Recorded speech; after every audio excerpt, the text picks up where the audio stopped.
जनाब हैदर रऊफ साहब, अभी हाल ही में 8 अगस्त 2024 में वक्फ संशोधन एक्ट लाए है भारत सरकार।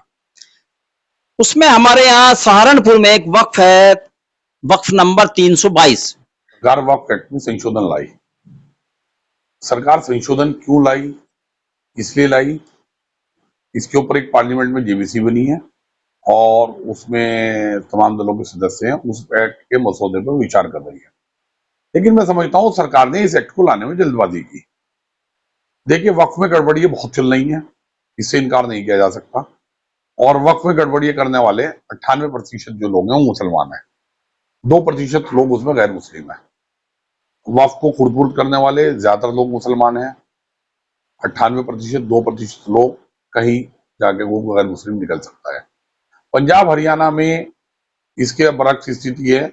वहां पे जो औकाफ है 1947 से पहला, वो बहुत बड़ी तादाद में है, जो माइग्रेशन के दौरान जिस पे गैर मुस्लिम लोग आके बस गए थे, जरूरतमंद थे, हमारे भाई थे, बदहाल अवस्था में आए थे, और वहां के वक्फ बोर्ड ने उन लोगों से किराया लेने का काम या उनको बसाने का काम या जो भी किसी सरकार की नीतियों के उस टाइम के मुताबिक था वो किया। और वहां के वक्फ बोर्ड लगातार उसमें उन किराएदारी को अपग्रेड कर रहे हैं, सुधार कर रहे हैं, और वहां पर आईपीएस अधिकारी या आईएएस अधिकारी के हाथ में उनका प्रबंधन ज्यादातर रहा है। अब बात सवाल आती है वक्फ बोर्ड में वक्फ नाजिर हसन की। और वक्फ बिल लाने से पहले एक बात और मैं कह दूं, सरकार को क्या करना था, हर स्टेट के वक्फ बोर्ड को दिशा निर्देश जारी करने थे कि आजकल पोर्टल का जमाना है, एक वक्फ पोर्टल बनाए सरकार, भारत सरकार, और तमाम राज्यों के वक्फ बोर्डों को ये दिशा निर्देश जारी करे कि किस जिले में कितनी वक्फ जायदाद है, उनके क्या क्या नंबर है, उनका रकबा क्या है, उनका सर्किल रेट क्या है, उनके ऊपर कौन किराएदार बैठा है, उस किराएदार का नाम क्या है, वो किराएदार कितना किराया अदा करता है, उसकी प्रबंध कार्यकारिणी कौन है, क्या वो वक्फ बोर्ड से ने बनाई है, वक्फ बोर्ड ने बनाई है तो किसकी संतुष्टि में बनाई है, कैसे बनाई है, क्या वो किराएदार जो है आज के सर्किल रेट के हिसाब से किराया दे रहा है या नहीं दे रहा है। ये तमाम जो है पहले गवर्नमेंट को एक व्हाइट पेपर वक्फ के ऊपर जारी करना चाहिए था वक्फ की बदहाल स्थिति में, और उसके ऊपर उन बिंदुओं को शामिल करते हुए वक्फ एक्ट में सुधार करने की दिशा से अगर गवर्नमेंट कोई बिल लाएगी तो हम उसका सुधार करेंगे। अब मैं जेपीसी से भी यही निवेदन करूंगा, पार्लियामेंट में जो जेपीसी है और जो विद्वान सदस्य उसमें बैठे हैं, कि वो तमाम लोग इस पे चर्चा करें। हम जैसे खादिमों से अगर कोई जानकारी लेना चाहते हैं तो खादिम की हैसियत से हम उनको एक जानकारी मुहैया कराने के लिए तैयार हैं। हैदर रऊफ साहब, इस पे बहुत सारे लोगों का ऐतराज है, आखिर क्यों ऐतराज है, ऑब्जेक्शन उठा रहे लोग, वक्फ नहीं बनना चाहिए, इस तरह बनना चाहिए? देखिए, निजी मामलों में हस्तक्षेप बता रहे हैं। अगर संविधान के हिसाब से देखा जाए तो ये जो संविधान ने प्रोटेक्शन दिया है, आर्टिकल 14, 15, आर्टिकल 29, 30, 31, तमाम अनुच्छेदों का इसमें उनके विपरीत है ये संशोधन, इसमें कोई दो राय नहीं है। लेकिन हमें कुछ बीमारियों का इंटरनल इलाज और इंटरनल ऑडिट भी होता है।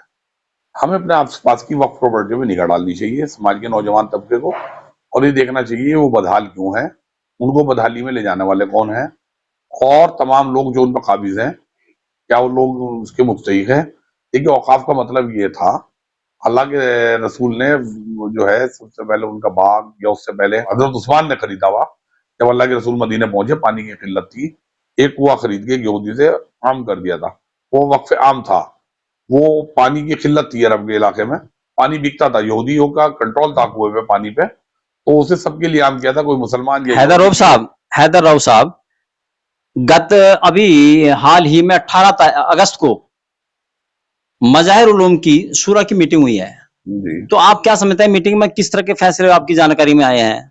आज अखबार की सुर्खियों में है वक्फ बोर्ड को लेकर कुछ। हाँ, वक्फ नाजिर हसन को लेके जिन लोगों के खिलाफ शूरा के सदस्य मौलाना साजिद काशफी और वक्फ कमेटी के जो सेक्रेटरी हैं सदकानी, उसको उनकी शिरा ने क्लीन चिट दी है। हम मैं समझता हूँ कि किन हालात में क्लीन चिट की है। मेरा शूरा से सवाल भी है और दर्द भी है कि अगर कमेटी ने माना है किराएदार के तौर पे, जैसे की चर्चा है, चांद प्लास्टिक वाला, एक जो कि गैर मुस्लिम आदमी है, उसे कुछ चंद हजार रुपए में किराए पे दी है, लाखों रुपए किराए की आमदनी वाली जायदाद। तो वो क्या सही है? अगर वो सही है तो ये उलेमा हजरात को वक्फ एक्ट में तरमीम जो सरकार ला रही है और उसके प्रबंधन में गैर मुस्लिमों को शामिल करना चाहिए, उस प्रावधान के विरोध करने का कोई अधिकार नहीं है। तमाम लोग ये कहते हैं वक्फ एक्ट में कि साहब मार्केट सर्किल रेट से किराया मिलना चाहिए। आपने भी 11 महीने पहले किराएदारी दी या 2 महीने पहले या 3 महीने पहले जो किराएदार रखा है, क्या आपने उसका पालन किया? वक्फ काउंसिल के साफ दिशा निर्देश है कि मुनादी करा के किराएदारों को रखा जाना चाहिए अगर कोई वक्फ की जायदाद खाली हुई है और जरूरतमंद ताकि उसको ले सके। 60 से 65 फ्रूट वाले मुसलमान पसीना बहा के उसके आगे वक्फ के वो रेडी लगाते हैं जामा मस्जिद के सामने, कोई आप भी जाके देख सकते हैं। वो तमाम लोगों से मैंने निजी तौर पर उनसे बातचीत की कि ये अगर ये मुनादी कराते रोल लेते कराते तो हम लोग तो आपस में मिलके कॉर्पोरेट तौर पे यहाँ पे स्टॉल लगा लेते मिलके, और 1000 रुपए से लेके 2000 रुपए फी स्टॉल तक हम इनको किराए के तौर पर अदा कर सकते हैं और हमें बड़ी सहूलियत हो जाती। और जो है इन्होंने तो गुपचुप तरीके से एक आता है दूसरा, अब हम करोड़ों रुपए कहाँ लाए। उन लोगों ने मुझे बताया कि जायदाद 3.25 करोड़ रुपए लेकर चांद प्लास्टिक वाले से इसको खुर्द किया गया। इसमें एक राज्य मंत्री जो सभा के टाइम में रहे, वहां से 75 लाख रुपए का लेन देन शुरू होते होते ये जायदाद 3.25 करोड़ रुपए में एक चांद प्लास्टिक वाले तक पहुंच जाती है और यही पैसा जो है इन लोगों के बीच में विवाद का कारण बनता है और इसी को लेकर मुकदमेबाजी हैदर रऊफ साहब, वो की जा रही है। हैदर रऊफ साहब, वक्त 322 को लेकर लोगों का आरोप है कि मान लिया हैदर रऊफ 20 में कोई दुकान लेने के इच्छुक हैं या किसी रिश्तेदार को दिलाने के इच्छुक हैं, आप जो इस वजह से बार बार इस बात को मुद्दा उठाते रहते हैं, क्या कोई कहीं अपना निजी स्वार्थ है आपका?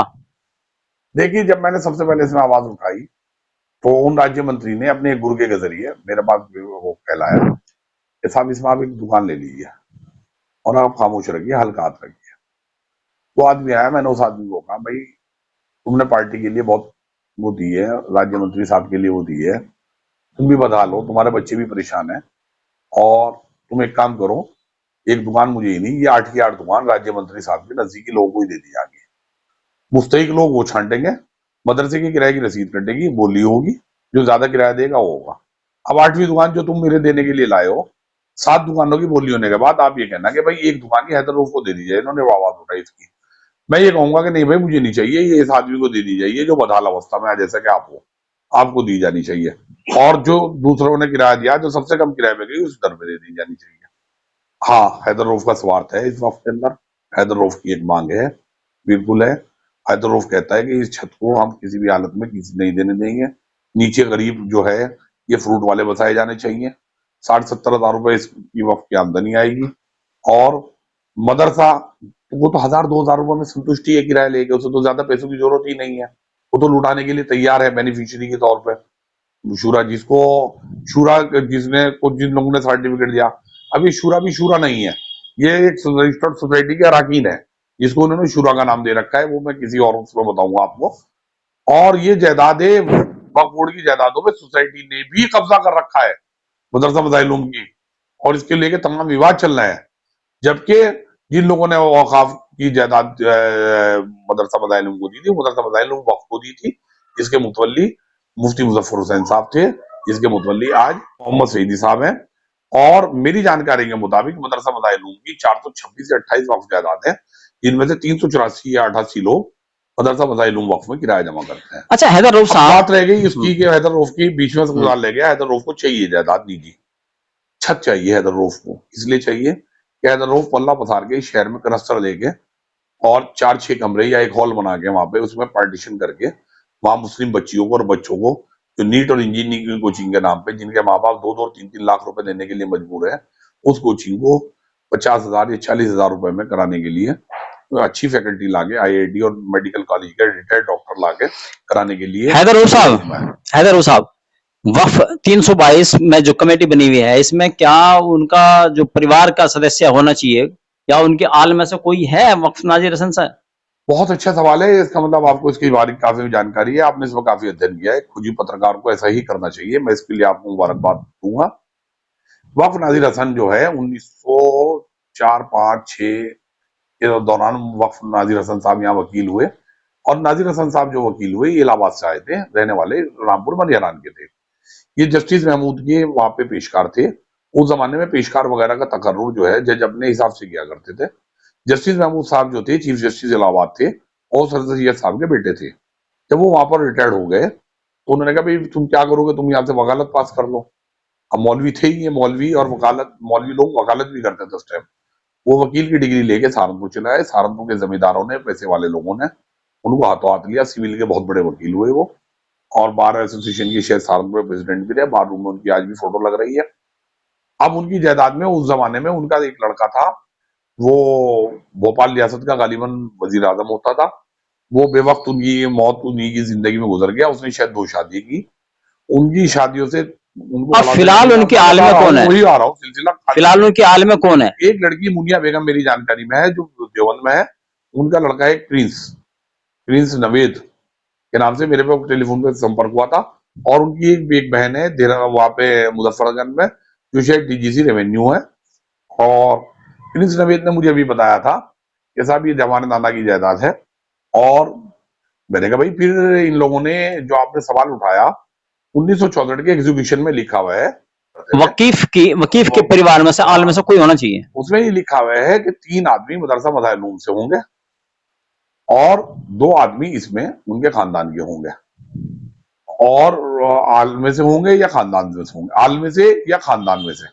तो फिलहाल क्या नौयत है इसकी कमेटी तो अब इन लोगों ने जो कमेटी बना रखी है, इन्होंने एक एफिडेविट दे रखा है वक्फ बोर्ड में झूठा कि उनके आल में से कोई मौजूद नहीं है, जबकि प्रिंस नवेद और फहीम नंबरदार का खानदान देवबंद में नुमाइंदा पहचान का खानदान है। और उनको पता है कमेटी बनाने वालों को कि उस खानदान के लोग मौजूद है, लेकिन जानबूझ के झूठा एफिडेविट देके कमेटी बनाई गई है। और इस कमेटी के सारे क्रियाकलाप, किराएदार का रखना, मुकदमेबाजी करना या इसका प्रबंधन करना पूरी तरीके से अवैध है। तो हैदर रऊफ साहब, आप 322 संपत्ति जो पड़ी हुई है वक्फ संपत्ति, इसके अलावा भी बहुत सारी संपत्तियां हैं, तो इसमें आप लोग नहीं है 318 से 324 नंबर तक संपत्ति है। बेशकीमती संपत्ति रामपुर की ठिकाने लगा दी गई। और जो लोग सऊदिया में हवाले का कारोबार कर रहे हैं और कमेटी के लोगों से साठगांठ करके उन्होंने इन्वेस्टमेंट के नाम पे उनको प्रॉपर्टियों के सौदे किए, जैसे सहारनपुर में हुआ ये पैटर्न। सहारनपुर में 2 पैटर्न हुए इसमें, एक अब से 3-4 साल पहले अब्दुल सत्तार का और विवाद चला इमरान प्रमुख का, वो भी लालच के सिर विवाद था। 85 लाख रुपए का लेन देन हुआ। भरत लाल गोंड यहाँ से 25 लाख रुपए उसमें ले गया तिशाम ड्राइवर के साथ। इस वाले विवाद में भी राज्य मंत्री के जरिए सभा काल के जो पूर्व राज्य मंत्री है भरत लाल गोंड इसमें शरीक रहे और उनके सहयोग से। हैदर रऊफ साहब, ये 322 नहीं है, और भी बहुत सारी संपत्तियां वक्फ संपत्तियां पड़ी हैं, तो आप अपने स्तर से क्या उनके लिए प्रयासरत करेंगे जो सही मुकाम पहुंच जाए संपत्तियां हो, देखिए मैं या अकेले खाली 322 संपत्ति रह गई? नहीं, 322 को इसलिए फोकस किया हुआ है, ये ताजा लेन देन है। ये तो एक छोटी सी संपत्ति है, इसके अलावा बहुत सारी संपत्तियां हैं जो खुदबुद हो रही है। पूरे शहर में उनके लिए क्यों आप लोग आवाज क्यों नहीं उठा रहे हैं? पूरे के लिए उठाते हैं, ईदगाह खदीम के लिए भी उठाते हैं। वहां हम गए थे, भरत लाल गोंड ने हमारे खिलाफ दरखास्त दी थी मुकदमा लिखवाने की। हम वहां गए थे जब वो मीटिंग कर रहे थे, किराएदारों को प्रेरित कर रहे थे किराया बढ़ाने के लिए। किराएदार वहां पे खड़ा हुआ, उसने कहा साहब पिछले साल तो मैंने 26 लाख रुपए की खरीदी और 80,000 रुपए के आगे इन्हें रसीद के उसके दिए, मैंने लिखा पड़ी के सेक्रेटरी साहब ये किराया बढ़ाने आ गए, मेरे 26 लाख दिलाओ। मैंने उसके ऊपर सवाल किया, संख्या के अधिकारी थे, साबिर अली खान साहब मौके मौजूद थे और लोग भी कई जिम्मेदार मौजूद थे कि साहब इसकी बात सुनो, ये बार बार कह रहा है खरीद और बेच, आप वक्फ कल्याण अधिकारी है, वक्फ का आपके सामने कैसा कल्याण हो रहा है? ये वक्फ को खुर्दवर्द किया जा रहा है। और खरीद बेच की बात सेक्रेटरी में नहीं, हरामजादा जो यहाँ पे इसका वो है, उसे इसलिए हरामजादा कहता हूं कि उसके नाम के साथ जो दूसरा लफ्ज है वो बड़ा पाकीज़ा लफ्ज है और उस पाकीज़गी को वो बर्बाद कर रहा है, तो इसलिए मैं उसे वो काम सारे नापाक करता है वक्फ की कब्जे करने के लिए, इसलिए मैं उसे नहीं हरामजादा कहता हूँ।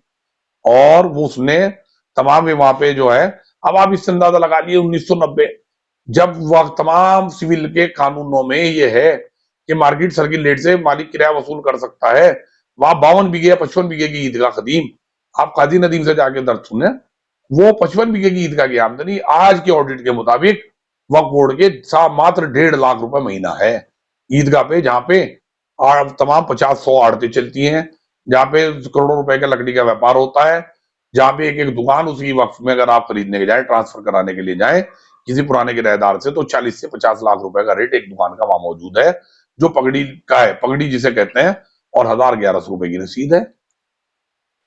हैदर रऊफ साहब, आपने मानव आवाज से बात की, इसके लिए बहुत बहुत धन्यवाद।